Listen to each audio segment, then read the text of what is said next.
Good morning dear students. आज हम BA second year की क्लास में मुद्रा परिमाण सिद्धांत या क्वांटिटी थ्योरी ऑफ मनी को पढ़ने जा रहे हैं। क्वांटिटी थ्योरी ऑफ मनी को पढ़ने से पहले मैं आपको बता दूं कि जब आप इस सिद्धांत को किताबों में पढ़ेंगे तो आपको ऐसा लगेगा कि ये बहुत ही कठिन सिद्धांत है, समझ से परे है, लेकिन ये बहुत ही सरल सिद्धांत है। इस सिद्धांत को मैं आपको बहुत सरल शब्दों में समझाऊंगी ताकि आपको ये बिल्कुल अच्छे से समझ में आ जाए। तो हम स्टार्ट करते हैं मुद्रा परिमाण सिद्धांत। अच्छा, एक बात और, इस टॉपिक को हम हो सकता है कि 2 वीडियोस में लें, तो इसलिए हम इसको भाग 1 के रूप में ले रहे हैं। तो क्वांटिटी थ्योरी ऑफ मनी यानी मुद्रा परिमाण सिद्धांत, सबसे पहले तो आप यही क्लियर हो जाइए कि ये परिमाण है, ना कि परिणाम है। बच्चे अक्सर कंफ्यूज क्या होते हैं इस सिद्धांत को पढ़ने में, परिमाण और एक शब्द होता है परिणाम। This is result, this is quantity या मात्रा। तो हमें मुद्रा की मात्रा के सिद्धांत को पढ़ना है, ना कि मुद्रा के रिजल्ट के सिद्धांत को। तो ये क्या है? मुद्रा परिमाण सिद्धांत। तो मुद्रा परिमाण सिद्धांत क्या कहता है, क्या बताता है? इस सिद्धांत में हम क्या पढ़ते हैं कि यदि अर्थव्यवस्था में या देश में मुद्रा की मात्रा या परिमाण या क्वांटिटी बढ़ जाए तो क्या होगा। यानी अर्थव्यवस्था में एकदम से लोगों के पास पैसा आ जाए तो क्या होगा। भाई, लोगों से मिलकर ही तो अर्थव्यवस्था बनती है। अर्थव्यवस्था कोई अलग संस्था थोड़ी ना है। तो यदि अर्थव्यवस्था में मुद्रा की मात्रा बढ़ जाए तो अर्थव्यवस्था में क्या प्रभाव पड़ेगा, इस बात को समझाने के लिए हम दो अप्रोचेस या 2 दृष्टिकोणों का अध्ययन करेंगे। पहला दृष्टिकोण है इरविंग फिशर का दृष्टिकोण और दूसरा दृष्टिकोण है कैम्ब्रिज संप्रदाय दृष्टिकोण। इरविंग फिशर ने बताया कि यदि अर्थव्यवस्था में या एक देश में जनता के पास पैसे आ जाए अचानक बहुत सारे, तो उस अर्थव्यवस्था पर क्या प्रभाव पड़ेगा, इसको इरविंग फिशर ने अपने मुद्रा परिमाण सिद्धांत से समझाया है। इसी तरीके से कैम्ब्रिज विश्वविद्यालय के जो प्रोफेसर्स हैं, जिनमें Alfred Marshall, Arthur Cecil Pigou, Dennis Holme Robertson और जॉन मेनार्ड कीन्स आते हैं, अदर भी आते हैं। उन्होंने अपना एक अलग थ्योरी प्रेजेंट की है कि अर्थव्यवस्था में मुद्रा की मात्रा बढ़ जाए तो क्या होगा। तो इन सब की विचारधाराओं को एक साथ हम कैम्ब्रिज संप्रदाय कहते हैं। हम वैसे बड़े बड़े नाम इनके नहीं लिखते हैं, हमें मार्शल, पिगू, रॉबर्टसन और कीन्स की जो सिद्धांत है मुद्रा की मात्रा को बढ़ने के बारे में, उसे हम पढ़ेंगे। तो हम अपने सिलेबस में इरविंग फिशर और कैम्ब्रिज संप्रदाय दृष्टिकोण को पढ़ेंगे, जो ये बताएंगे कि यदि इकोनॉमी में एकदम से मनी बढ़ जाएगी तो क्या प्रभाव पड़ेगा अर्थव्यवस्था पर। सरल शब्दों में समझाने के लिए मैंने यहाँ पर एक चार्ट बनाया है। यहाँ हमने इरविंग फिशर के सिद्धांत को लिया है, या इरविंग फिशर की मान्यताओं को या उनकी जो विचारधारा है उसको लिया है, या हमने कैम्ब्रिज संप्रदाय की विचारधारा को लिया है। आप जब इसकी तुलना करेंगे तो एक सेम सा लगेगा, सिर्फ थोड़ा सा एक छोटा सा अंतर है। देखिए, मुद्रा की मात्रा जिसे हम m से दर्शाते हैं बढ़ जाए तो क्या होगा। इरविंग फिशर क्या कहते हैं, मुद्रा की मात्रा बढ़ने पर लोग बिना कोई बचत किए एक्स्ट्रा मनी को खर्च कर देंगे।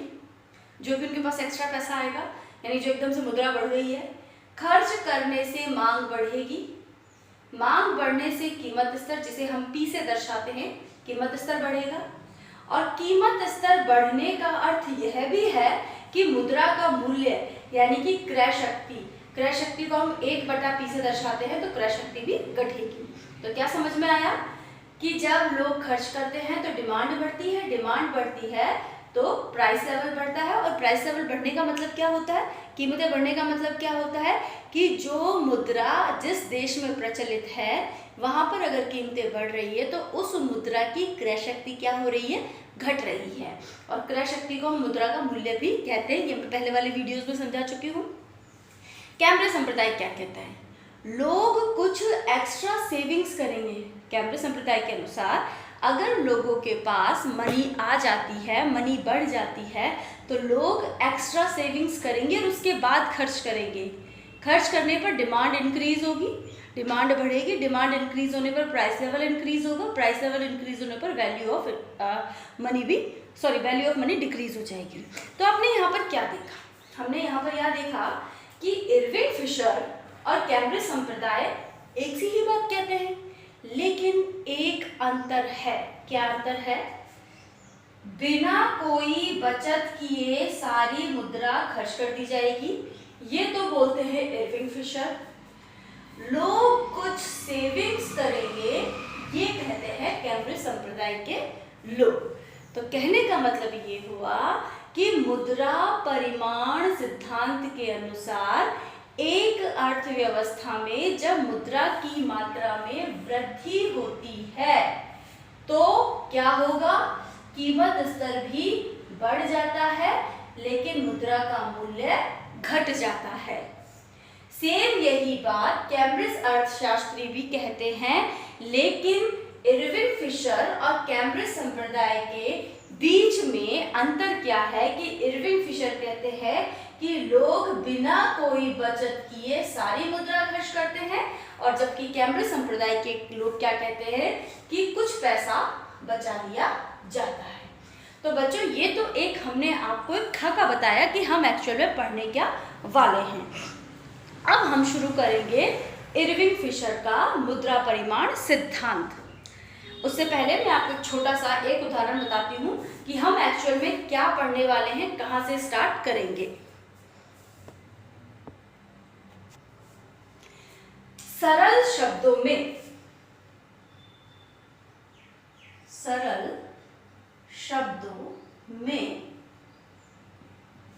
क्वांटिटी थ्योरी ऑफ मनी क्या कहती है कि जब एक अर्थव्यवस्था में मुद्रा की मात्रा में वृद्धि होती है तो कीमत स्तर में भी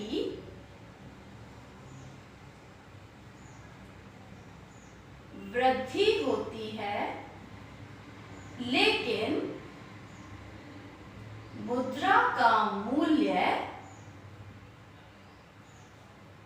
घट जाता है। ये तीन बातें हैं।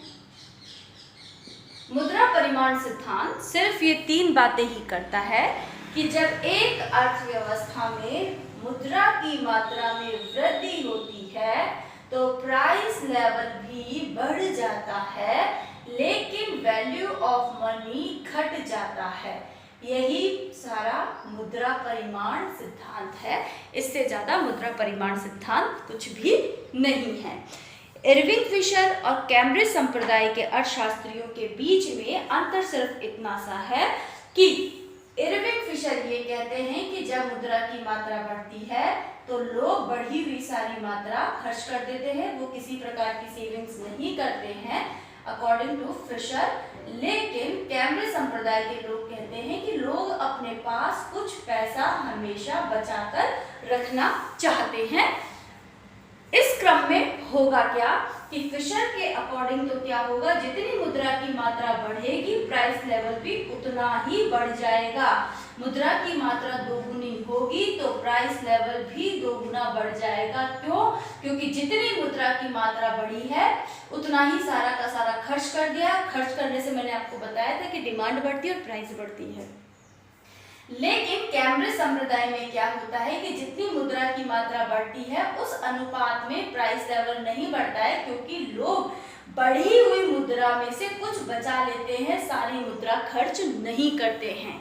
इसके अलावा मुद्रा परिमाण सिद्धांत कुछ नहीं है। अब हम आपको यहाँ पर इरविंग फिशर का मुद्रा परिमाण सिद्धांत समझाएंगे। अब हम पढ़ेंगे इरविंग फिशर का QTM या इरविंग फिशर का मुद्रा परिमाण सिद्धांत।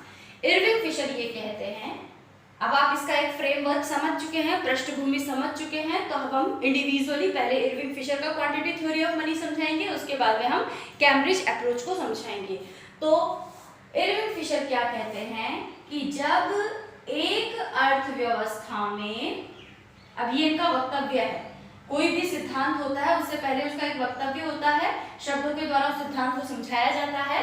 जब एक अर्थव्यवस्था में मुद्रा की मात्रा बढ़ती है तो उस अर्थव्यवस्था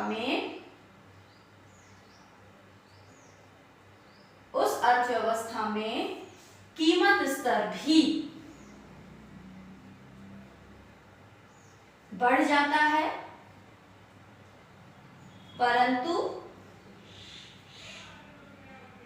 कीमत स्तर मुद्रा की मात्रा बढ़ने के आनुपातिक रूप में बढ़ता है। मुद्रा की मात्रा बढ़ने के आनुपातिक रूप में बढ़ता है, साथ ही मुद्रा का मूल्य घट जाता है, मुद्रा का मूल्य घट जाता है। तो ये इरविंग फिशर का मुद्रा परिमाण सिद्धांत है। इरविंग फिशर अपने मुद्रा परिमाण सिद्धांत में कहते हैं कि जब एक अर्थव्यवस्था में मुद्रा की मात्रा बढ़ती है तो कीमत स्तर भी बढ़ जाता है, साथ में कीमत स्तर कितना बढ़ता है, जितनी मुद्रा की मात्रा बढ़ी है उसके आनुपातिक रूप में बढ़ता है और मुद्रा का मूल्य घट जाता है। अब अपने इस सिद्धांत को समझाने के लिए इरविंग फिशर ने एक सारणी दी है, वो सारणी हम यहाँ बनाते हैं। देखिए, यहां हम लेंगे मुद्रा की मात्रा M, यहां हम लेंगे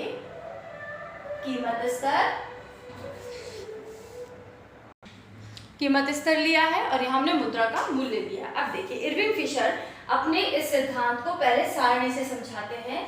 यदि मुद्रा की मात्रा 2 गुनी होगी तो कीमत स्तर भी 2 गुना हो जाएगा और मुद्रा का मूल्य आधा रह जाएगा। यदि मुद्रा की मात्रा आधी हो जाती है तो कीमत स्तर भी आधा हो जाएगा और मुद्रा का मूल्य 2 गुना हो जाएगा। इसी तरीके से यदि मुद्रा की मात्रा 4 गुना बढ़ जाती है अर्थव्यवस्था में तो कीमत स्तर भी 4 गुना बढ़ जाएगा।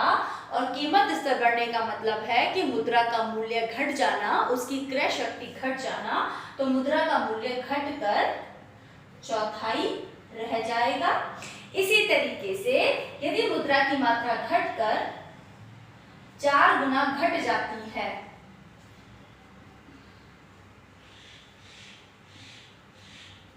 चार गुना घटती है तो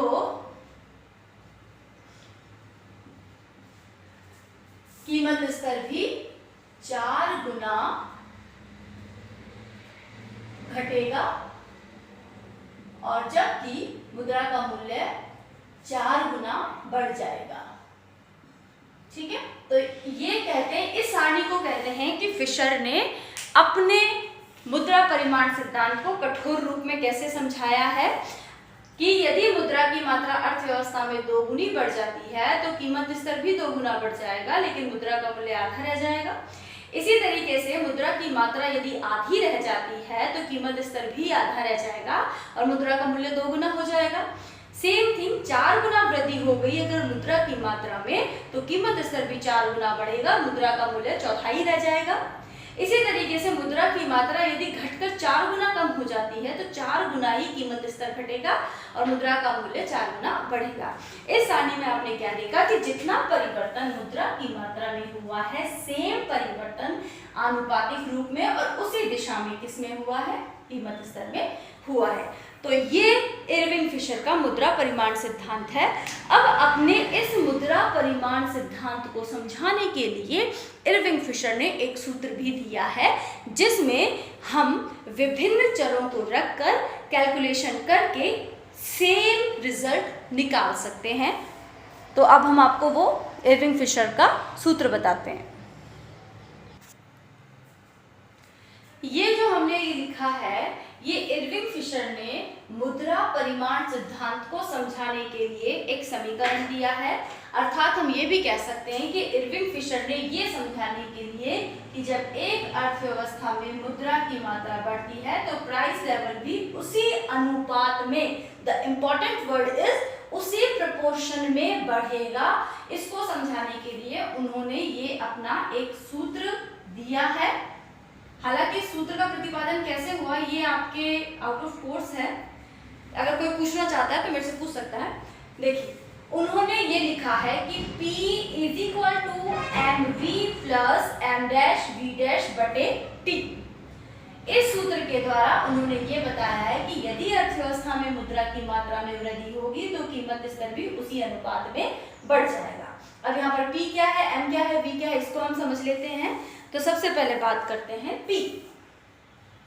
P क्या है? प्राइस लेवल है या कीमत स्तर है। अर्थव्यवस्था में कीमत स्तर है जो कि स्वयं एक निष्क्रिय चर है। ये किसी को प्रभावित नहीं कर सकता बल्कि अन्य चरों से ये प्रभावित होगा। M क्या है? अर्थव्यवस्था में मुद्रा की मात्रा है। V क्या है? अर्थव्यवस्था में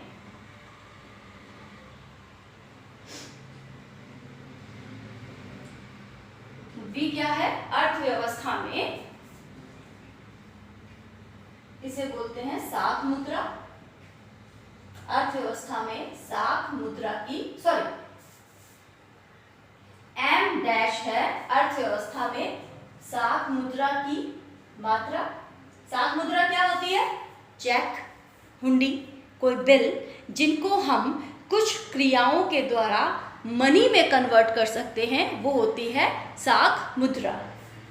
आपके पास कोई डीडी है, वो साख मुद्रा है। कोई चेक है, वो कोई साख मुद्रा है। कोई ऐसा बिल है जिसको आप मनी में कन्वर्ट करवा सकते हैं, वो साख मुद्रा है। V क्या है?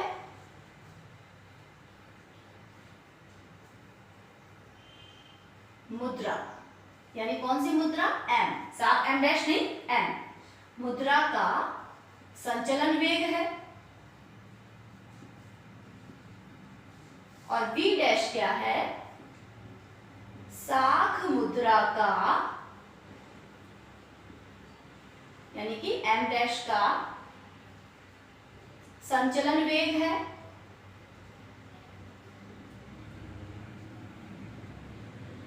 और T क्या है? अर्थव्यवस्था में सौदों की मात्रा। इसे लिखा यही गया है, transactions in the economy, in an economy. अर्थव्यवस्था में सौदों की मात्रा है। तो सबसे पहले हम इनको समझ लेते हैं कि क्या है। देखिए, इस समीकरण में P प्राइस लेवल, कीमत स्तर, बहुत ही सिंपल सी बात है। M क्या है? मुद्रा की मात्रा, यानी कि अर्थव्यवस्था में जितनी भी करेंसी है उसे M के द्वारा दर्शाया गया है। V क्या है? जो करेंसी है उसका संचलन वेग है। अब संचलन वेग क्या होता है? संचलन वेग का मतलब ये होता है कि एक मुद्रा की इकाई एक निश्चित समय अवधि में जितनी बार ट्रांजैक्शंस के काम आती है, लेन देन के काम आती है, वो उसका संचलन वेग होता है। कैसे? मान लीजिए मनी है 5 रुपए का सिक्का, ठीक है, और अवधि है 1 घंटा। 5 रुपए का ये सिक्का 1 घंटे में A व्यक्ति से B व्यक्ति के पास जाता है, क्योंकि B व्यक्ति ने A व्यक्ति से कुछ खरीदा तो बदले में 5 रुपए दे दिए। B ने C से कुछ खरीदा तो बदले में 5 रुपए दे दिए, यही 5 रुपए। इसी तरीके से C ने D से कुछ खरीदा तो बदले में 5 रुपए दे दिए। तो इस प्रकार अगर 1 घंटे में ये 5 रुपया 1, 2, 3 ट्रांजैक्शंस करने के काम में आया, तो हम कहेंगे कि 5 रुपए का संचलन वेग कितना है? 3। तो हम कहेंगे कि एक निश्चित समय अवधि में एक मुद्रा की इकाई जितनी बार लेन देन के काम आती है उसे हम उसका संचलन वेग कहते हैं। And very important thing is, जब संचलन वेग को गुणा कर दिया जाता है उसकी मुद्रा की मात्रा से, यानी कि mv, m क्या है? 5, संचलन वेग क्या है? 3, तो कितना आया? 5 3 15। इसका मतलब अर्थव्यवस्था में अगर वो सिर्फ 5 रुपया ही है तो हम कहेंगे अर्थव्यवस्था में मुद्रा की मात्रा 5 है, 5 रुपए है, लेकिन उस 5 रुपए का संचलन वेग 3 होने के कारण अर्थव्यवस्था में मुद्रा की पूर्ति, मुद्रा की मात्रा नहीं, मुद्रा की पूर्ति कितनी है? 15 रुपए। यानी जब मुद्रा की मात्रा को उसके संचलन वेग से गुणा कर दिया जाता है तो क्या निकल के आता है? मुद्रा की पूर्ति। आई बात समझ में? तो v क्या है? उस मुद्रा का संचलन वेग है। इसी तरीके से जो m डैश है वो अर्थव्यवस्था में साख मुद्रा की मात्रा है। साख मुद्रा का मतलब है कि ऐसी निकट मुद्रा या ऐसी मुद्रा जो एक्चुअल में करेंसी के रूप में तो नहीं है लेकिन कुछ प्रोसेस के थ्रू उसे करेंसी में कन्वर्ट किया जा सकता है। जैसे डिमांड ड्राफ्ट, हम किसी को पैसा चुकाने के लिए डिमांड ड्राफ्ट भरते हैं, अगला उस डिमांड ड्राफ्ट के थ्रू उसे करेंसी में कन्वर्ट करवा लेता है। हम किसी को चेक देते हैं तो चेक भी करेंसी में कन्वर्ट हो जाता है। इस प्रकार ये साख मुद्रा कहलाती है। जिस तरीके से मुद्रा की मात्रा का संचलन वेग होता है उसी तरह साख मुद्रा का भी संचलन वेग होता है, उसे v डैश के द्वारा दर्शाते हैं। Now last one is 6 is अर्थव्यवस्था में सौदों की मात्रा। अब ये सौदों की मात्रा क्या होती है? अर्थव्यवस्था में जितना भी प्रोडक्शन हुआ है, जितना भी उत्पादन हुआ है उसे सौदों की मात्रा भी कहा जाता है। सौदे का मतलब क्या होता है? किसी वस्तु को, सेवा को खरीदना। सौदों का मतलब क्या होता है? किसी वस्तु या सेवा को खरीदना। और किसी वस्तु या सेवा को खरीदे जाए, किसको खरीदा जाता है? उत्पादन को तो ही खरीदा जाता है। तो अर्थव्यवस्था में जो कुल उत्पादन हुआ है वो निष्क्रिय तो नहीं पड़ा रहेगा, उसे खरीदा जाएगा, उसका सौदा किया जाएगा। तो यहाँ पर इरविंग फिशर टोटल प्रोडक्शन के बजाय अर्थव्यवस्था में सौदों की मात्रा को लिख लेते हैं। सौदों की मात्रा या उत्पादन both are the same thing. तो ये P = mv + m dash v dash upon t का सारा इंट्रोडक्शन है कि कौन कौन से चर है ये। अब उसके बाद में नेक्स्ट वीडियो में बच्चों हम आपको बताएंगे कि किस प्रकार ये चर एक दूसरे से संबंधित है, कैसे मुद्रा की मात्रा में परिवर्तन से प्राइस लेवल में परिवर्तन होता है, ये हम आपको नेक्स्ट वीडियो में समझाएंगे।